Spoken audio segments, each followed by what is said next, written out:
All right, so continuing in the books of the Bible, we are talking about Joshua. So we've gone through the first 5 books, and now we're in Joshua.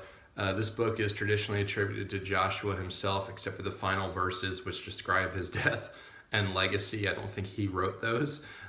So he is the author around 1375 BC was when this would have been written. The main or key theme about Joshua is war. I mean, it's about the Israelites capturing and settling the promised land of Canaan. So that's kind of what everything hinges off of. So some of the details about it, Moses has died, and that whole generation of disobedient Israelites have died. And now God tells Joshua to lead this over 1 million person generation into the promised land. And so the first obstacle to that is Jericho. Well, Rahab helps them out and helps the spies out, and so therefore she's spared when God knocks down the walls with them walking around the building 7 times each day, and all that different stuff, that story about Jericho. And then he continues to go through and just clear out all of the idol worshiping religions and people that are there, the Canaanites, the Amorites, Hivites, Jebusites, Perizzites, all that different stuff, gigabytes, just kidding, but all that different stuff, those people are cleared out. At one point, actually, God answers Joshua's prayer for the sun to stand still so that they can have more battle time. So this is a battle book. I mean, it really is. There's one thing after another. And then at the end, when everything's peaceful in the land, Joshua looks at the children of Israel and divides the land between the 12 tribes and then tells them to stay true in verse 24, or chapter 24 and verse 23. Now therefore put away the strange gods which are among you, and incline your heart unto the Lord God of Israel. So in other words, stay true to God. Don't adapt to the culture that's around you.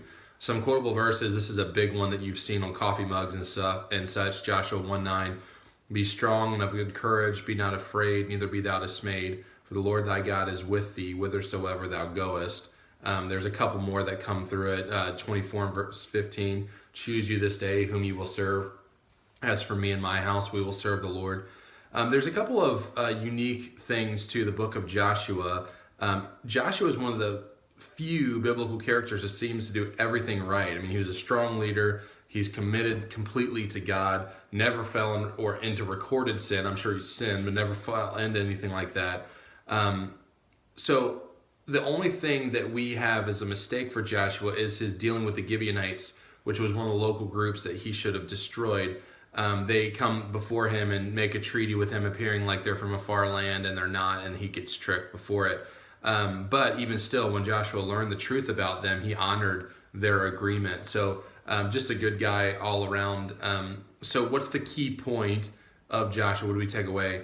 Joshua shows over and over how God blesses his people. The promised land was his gift to them, and as were the military victories that allowed them to get into it. So God blesses his people when they listen and obey what he tells them to do. The team of the day today is Connor. Pray for him as he's on spring break, just to spend some extra time in the Word with God and just to enjoy the rest that comes with spring break. Have a good day.